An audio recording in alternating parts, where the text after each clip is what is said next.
Hey, everybody. Thank you so much for joining the True Word Faith for Life with Dr. Shawn podcast. This is a Face for Radio podcast, in case you can't stand to look at my face on the YouTube channel, True Word Faith for Life with Dr. Shawn. If you want to get notifications, click on subscribe, the link to the True Word Faith for Life with Dr. Shawn YouTube channel. Click on subscribe, hit the little bell, and you'll receive all notifications. I don't spam you because I don't know how. So today we're going to be talking about, and I wouldn't do it anyway, we're going to be talking about her name isn't Eve. Okay, for $100,000 and the win in Bible Jeopardy. What is Adam and... Do-do-do-do-do-do-do. I hope I don't get a copyright strike for humming it. Do-do-do-do-do-do-do-do. Adam and Eve, you win the $100,000. No, you don't. You don't win the $100,000 and the guess the answer to Bible questions we most often get wrong. Show prize. Actually, you would actually win, but I don't have $100,000. Sorry to let you down. I don't know how you planned on spending it in that short time you'd believed that you'd won $100,000. Sorry to let you down. Counseling will be provided at the end of the show. So, but what would you have won?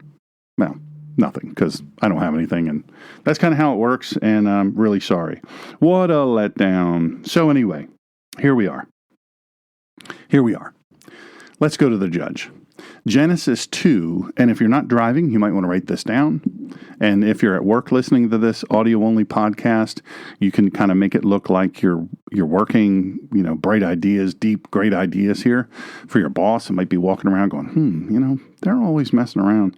I think they're listening to True Word Faith for Life with Dr. Shawn podcast. Well, you can throw them off. So write down Genesis 2:18 through 23. This is the creation of woman. The creation of woman. So what these verses do is they provide a context for the creation of the first woman. This was the start, right? First woman. So they didn't name her yet. They hadn't come up with a name, but they establish her role as a companion for Adam, right? That's his name, not Adam, but Adam. So Genesis 3:20, the meaning of Chava. So the man called his wife Chava because she was the mother of all living. The man called his wife Chava, Eve, not really, because she was the mother of all living. So what this verse does is it directly links the name Chava, or Eve, not really, with the idea of life, emphasizing her role as the life giver. That makes sense so far. Stick with me. Genesis 1:26 through 28. Actually stick with the Bible because that's really where the root is. Human beings are created in God's image. So these verses, they discuss the creation of humans, both male and female, and their command to be fruitful and to multiply. Be fruitful and multiply, which aligns with Eve's identity as the mother of all living. Makes sense, right? Okay, she hadn't had any babies yet, but she's gonna, because remember, Adam, he wasn't born to her. That'd be weird. That'd be super, super weird. This is not a P. Diddy freak off or whatever he called it. This is the real deal. This is the real deal, right? So she's the mother of all living. That was going to happen in the future. So this is really, really important. So anyway, all that said to say this. We move on to the New Testament, right? We're just going to move on to the New Testament because there's some tethers there. It's important for us to know those tethers. So 2 Corinthians 11:3, Eve's role in the New Testament. Wait, what? She was like the first giver of life, and now you're saying she's related to the New Testament? But I am afraid that just as the serpent deceived Chava by his craftiness, so your minds might be corrupted from a sincere and pure devotion to the Messiah. Now, I'm going to say this, and I don't want to hurt anybody's feelings here. The fact of the matter of it is, some of you may be thinking, or some folks, as have frequently said to me, look, are you trying to be Jewish? What's going on here? It feels like you're trying to be Jewish. Well, why are you saying all these Jewish names? Well, because they're accurate. And, let's look at Yeshua's name.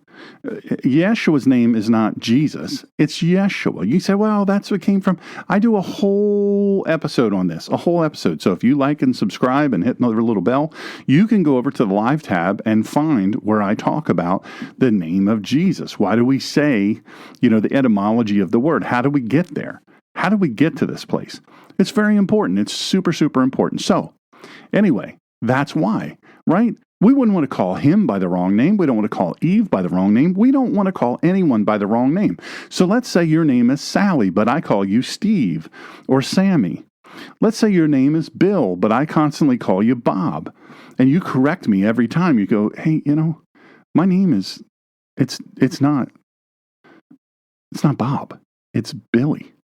My name is Bill. You can call me Bill. You can call me William. You can call me Billy. But stop calling me Bob, because that's not my name. Right? That makes sense.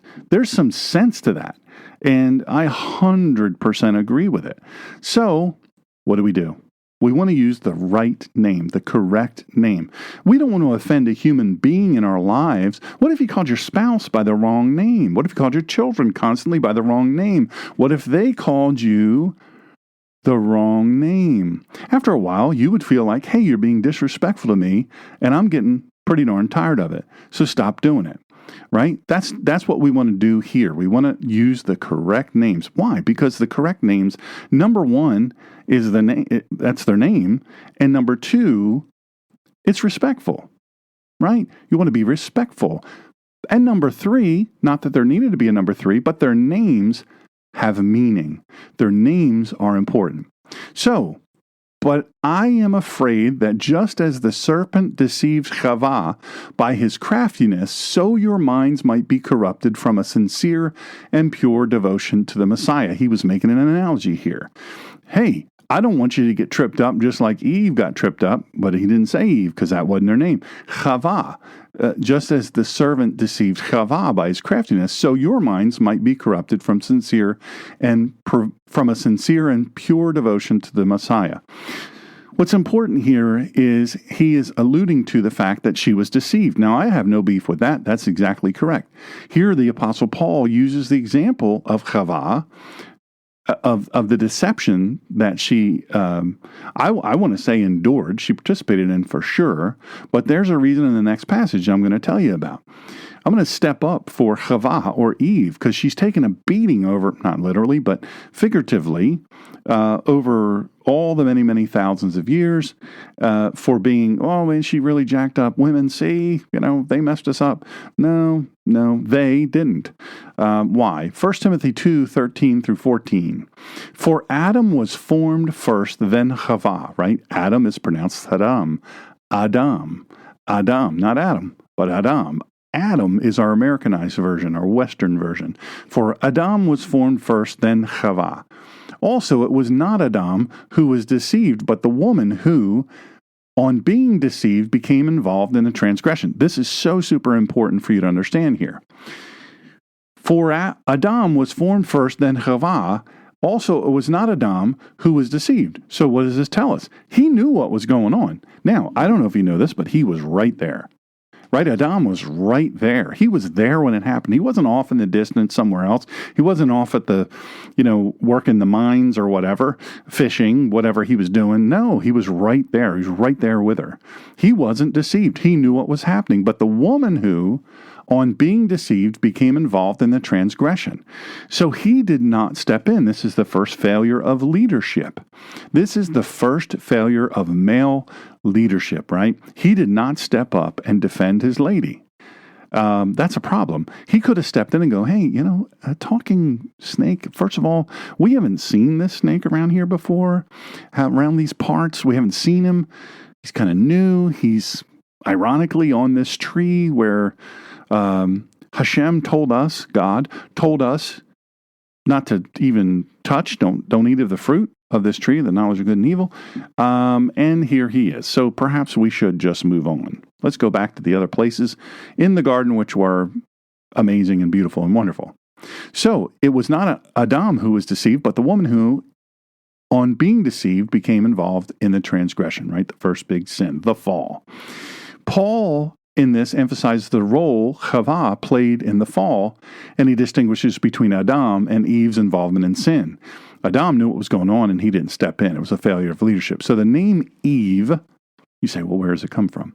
The name Eve comes from a translation and adaptation of the Hebrew name Chava, which is 3 letters and some marks, which is often spelled as Havah, Hava, or Chawa, which is Chawah, depending on where you're from. So here's how the change happened. This is the etymology of the word. So first of all, let's revisit this because there's going to be a test in the end. No, there won't. The meaning of Chava in Hebrew. So the meaning of Chava is related to the Hebrew word chai, which means life or giving. So you've heard and you've seen the words since the October 7th attack on Israel, Am Yisrael Chai. Am Yisrael Chai. That means Israel lives. So Genesis 3:20, it says, or reads, the man called his wife Chava because she was the mother of all living. Well, she was the mother of all living eventually, but she didn't have babies, in the very, very beginning. So it makes you wonder, how long did they wait to give her name? So the name means life giver or source of life. So then we have the Greek translation. Things happen. We're playing the game of telephone without a string. The Greek translation, when the Hebrew scriptures were translated into Greek, I would say mistranslated, the Septuagint, because that's what it's called, Chava, was not rendered as Chava because they wanted to de-Jew the Bible. It was rendered as Iwa, E-U-A, Iwa. Greek does not have the direct ch sound like in Hebrew, so the softer ch sound was dropped, and the name took a form closer to Iva. So then there's the Latin influence. The Greek then went to Latin. The name Iva was then translated into Latin as Iva. Since Latin was the dominant language of the church and in scholarship for many centuries, that's why they studied Latin. That's why your observant Roman Catholic churches study Latin still. The priests still study Latin. The nuns still speak and read and study Latin. It depends on how traditional they are. But that was the language of the, at that time, modern church. But it was also, centuries old. So this became the standard name for Chava, right? Iva became the standard name for Chava in most Western translations. So then here comes the English adaptation, right? It's the game of telephone with no string. The English Bible, drawing from Latin and other translations, adopted Eve from Eva. And over time, Eve became the common name for English-speaking traditions. Now, I want you to understand, I said something is pretty inflammatory, but it's important to know. I talk often about the King James wanted to de-Jew the Bible. Why? Because he didn't like Jews. He didn't like Jews at all. He didn't understand them. He didn't like them. But he's paying the bill for the King James Version, the authorized version. It's not the authorized version because that's what we're all supposed to read. It was the authorized version because that's what they were authorized to read. That's what his subjects were authorized to read. Authorized by who? By him. He said, if you're going to read a Bible, you got to read this one. And he didn't like Jews, and so he hired, air quotes, translators. The Face for Radio audio only podcast can't see the air quotes, but he hired kind of anti-Jew or anti-Semitic translators or mistranslators, the case may be. So Eve is the result of transliteration and translation from Hebrew to Greek to Latin, and then finally to English. So while her original Hebrew name, Chava, means life or living, source of life, the adapted form Eve has been widely used because of this linguistic evolution. Well, I'd love to know if this has been helpful to you. So put in the comments, send us a message. Please, I understand if you're a podcast-only person, click on follow on wherever you're listening to the True Word Faith for Life podcast. Click on follow, click on like, share it with your friends. But also click on the link in the show description, which will tell you, that'll take you over to the YouTube channel, which is kind of our home base, and that will enable me to communicate with you. So if you click on subscribe and click on the little bell, then you will have it. You'll have it. You'll receive all the notifications. And again, I won't spam you because I don't know how, and I wouldn't do it anyway. So listen, Shalom Aleichem.